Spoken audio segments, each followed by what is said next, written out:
What's up, guys? This is the Osmo.com night shift talking MLB for May 25th. That is a Friday. This is Jake Hari. We've got 14 games to talk about, so I'm going to get right to it after I talk about Osmo.com. Go there, Osmo.com. Check out our premium subscriptions. Check out the rankings and the ownership projections that you get with that premium subscription. I know a lot of our members have been very happy about what they're getting. We're pushing out content all throughout the day for pretty much every slate. So it's been really fun so far, and we're looking to get better and do some interesting stuff, maybe some stuff that a lot of other sites aren't doing. So let's get into this. 14 games. We'll start out with the Angels and Yankees. Andrew Heaney going up against Luis Severino. Heaney's a guy I have a bunch of respect for, so I'm not full stacking the Yankees, that's for sure. I don't really think we need to use Heaney here. I wouldn't hate you if you did, but I'm mostly looking to target Judge, Stanton, and Sanchez as one-offs if I'm playing anyone. The Yankees have a near 5-run total, but I'm not all that into a Yankee stack here. Severino has a really tough matchup here. A little bit too tough, and the price isn't great. He's got the stuff to shut down the Angels, that's for sure. Vegas giving him a lot of respect with only a 3.2 run total for the Angels. But I'm just worried about the strikeout upside and the weather here. It's 85 degrees with wind blowing out right now. So if that holds up, that makes it a little bit tougher for me to get to Severino. St. Louis and Pittsburgh. John Gant going up against Joe Musgrove. Gant is a guy I don't really have interest in. I don't think he's going to go that long. He's giving up a ton of hard contact to lefties. So I like some Polanco, Bell, Dickerson, Colin Moran, and then Austin Meadows. These Pirates lefties are really tough. And I like playing the Pirates against right-handed pitching. And Gant is a pretty good matchup, it looks like. Musgrove is making his first start of the season in the MLB. He's been up and down in AAA, it looks like. If he's not on a pitch count, I don't think he makes for the worst play. I could see myself using him here a little bit because he's 4K and a favorite. I'll need a deeper dive on him, but right now, moderate interest in him. We'll talk more about him on the MLB strategy video. And then the St. Louis bats, I'm not all that into. Musgrove, a righty. St. Louis bats are fine. They are really cheap, especially Ozuna. So that'd probably be the one guy that I'd look at, but I'm not looking to stack up St. Louis. I'm not going crazy with them. Toronto and Philadelphia. Sam Gaviglio against Zach Eflin. Gaviglio, it's a pretty good matchup for him after a solid start against the A's in his first start. So I don't mind taking a chance on him if you want to pay up for like some of the big bats. It's a concerning run total. The weather is concerning, 85 degrees with wind blowing out, just like in Yankee Stadium. So I get it if you don't want to take a stab at Gaviglio. Maybe you're more of a Musgrove guy. I don't blame you there, but I don't hate Gaviglio here. The Philadelphia bats that I do think you can target against him are Herrera and Carlos Santana mostly. Rhys Hoskins for $4,000 just too cheap, so I don't mind that either, but really good weather for these guys, so I'm sort of talking myself off of Gaviglio as I go through this. But we'll talk about him more tomorrow. Zach Eflin for the Phillies has been pretty good against righties. I'm just not all that confident in him. I don't see the big strikeout upside, especially for almost 8K on DraftKings. I'm a little worried to use him, so if he goes off again, then I'm going to be a little bit late to the party on Eflin, which I'm fine with. The way I'll play him, quote unquote, is to not really play Toronto bats against him. I think there are better spots on this huge slate than Toronto against Eflin. White Sox and Tigers. We've got Reynaldo Lopez going up against Mike Fiers, and I don't have any interest in either of these pitchers. Not all that interested in the hitters, especially on the Detroit side. I don't mind a little White Sox stack with Moncada, Abreu, and Daniel Palka. If Matt Davidson's in there, that changes a little bit for me because he's 3,500 dual position eligibility. So I wouldn't hate that. But really those 3 White Sox bats, and then no interest in the pitching here. That is for sure. 85 degrees in this one too, so it just looks like it's going to be hot weather all around on this Friday slate. Baltimore and Tampa Bay. This is one of, if not the most uninteresting game on the slate. Tampa Bay, I think they're going to do the Sergio Romo thing where he gets to go at the Orioles' top of the order for the first inning or so. And then I'm seeing that Yarbrough, Fangraphs has Yarbrough starting, so I'm assuming that Yarbrough comes in after him.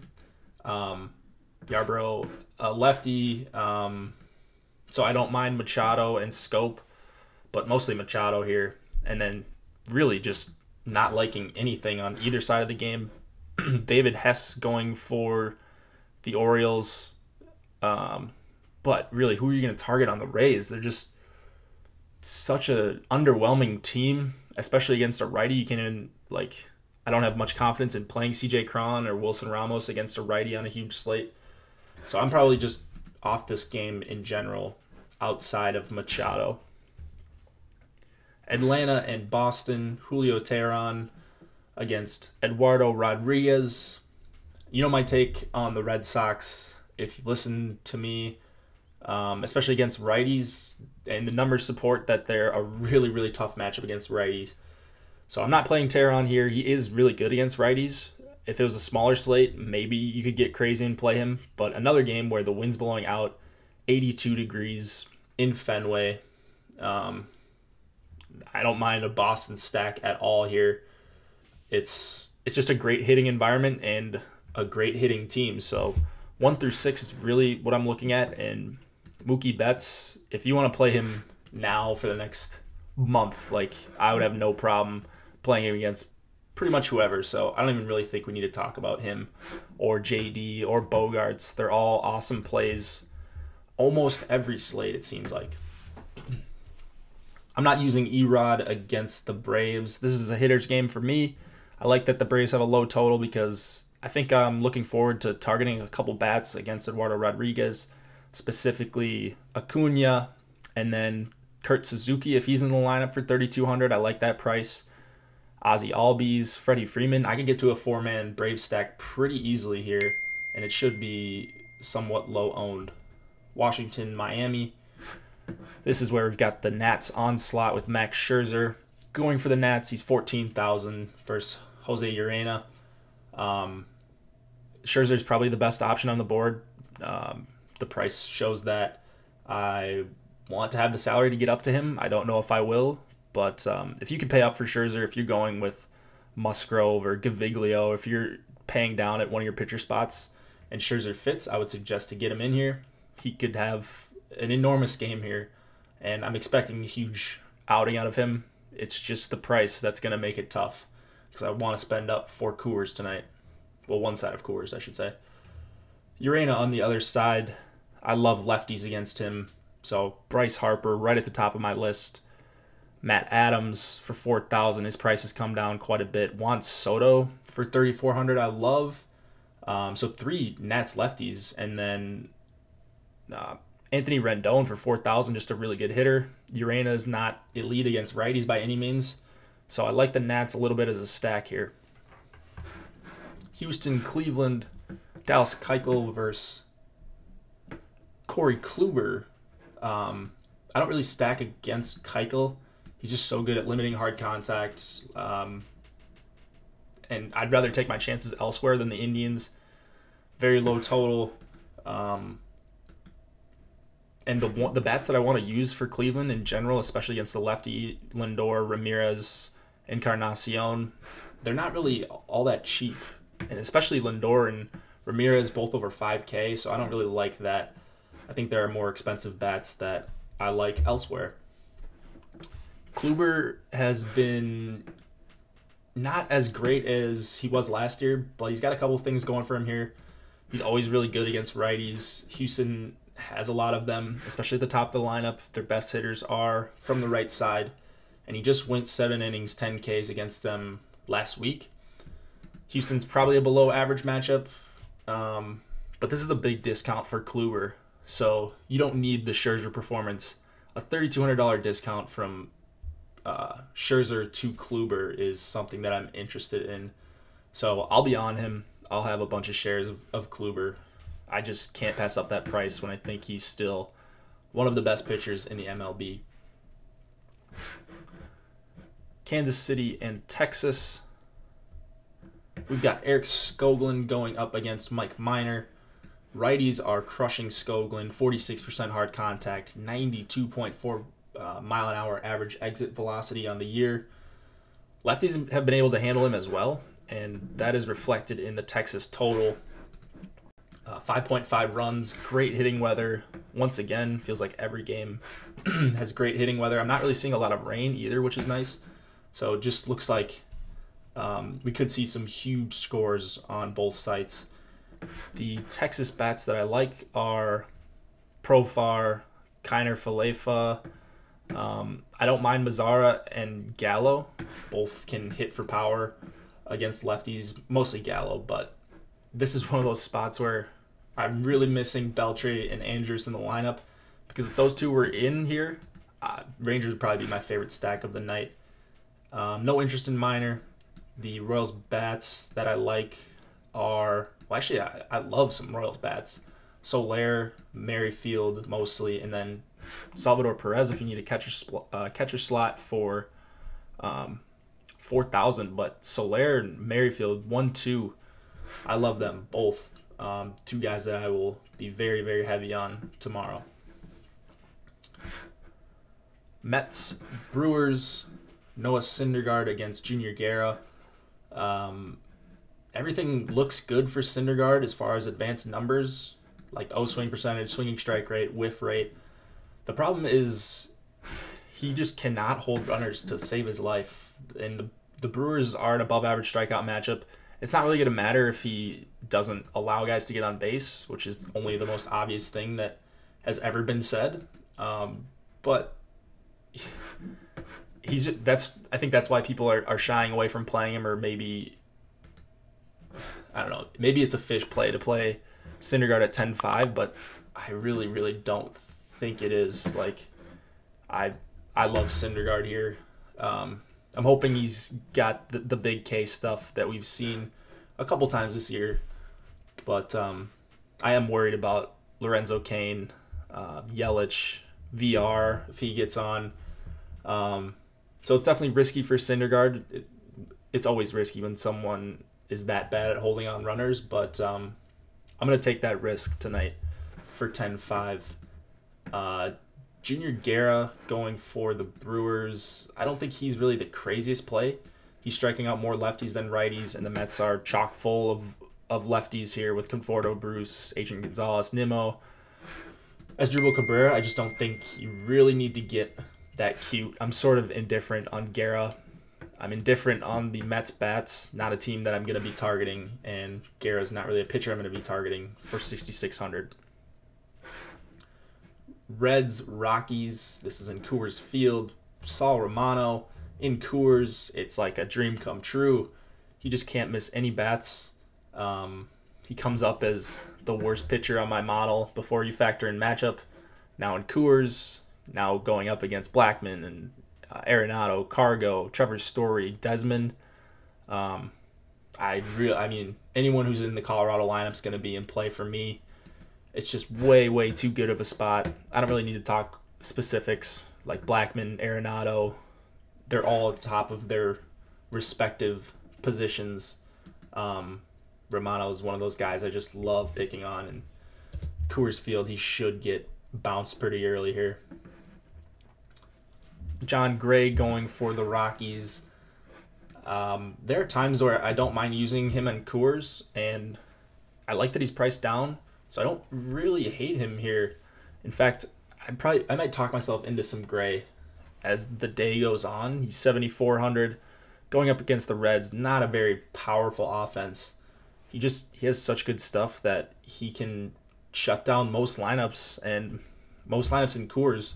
He's got the stuff to be really good in Coors as well, which helps. Probably why he has success there as well.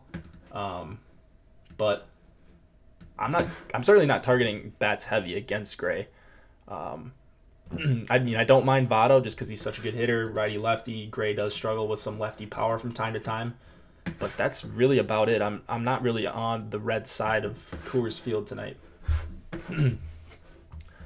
Arizona, Oakland, Corbin against Manaea, 7.5 total right now. Corbin's velocity was down a little bit last start, so I'm a little bit worried about him. Also, not thrilled about the A's matchup. I think Corbin's fine.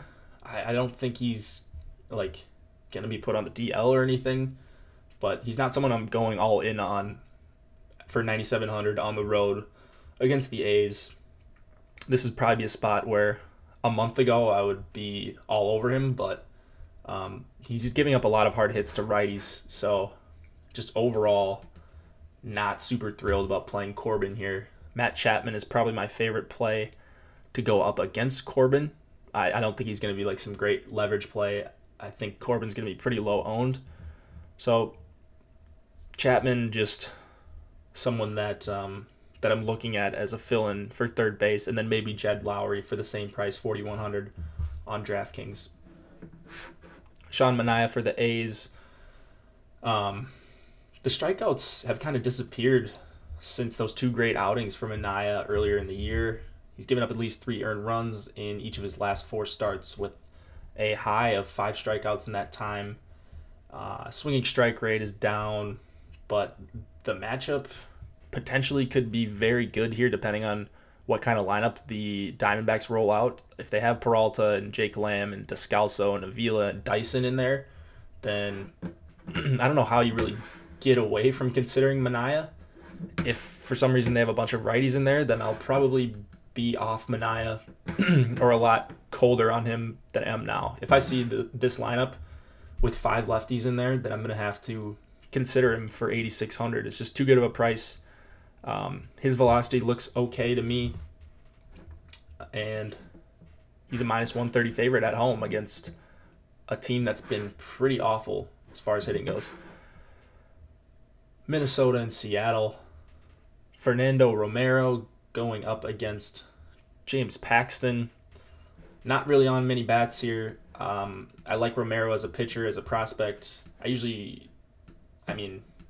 don't mind using him here against the Mariners, but I think there's one guy that I'll talk about in the last game that is probably a little bit better of a play, a little bit safer. I don't hate Romero for 7,700.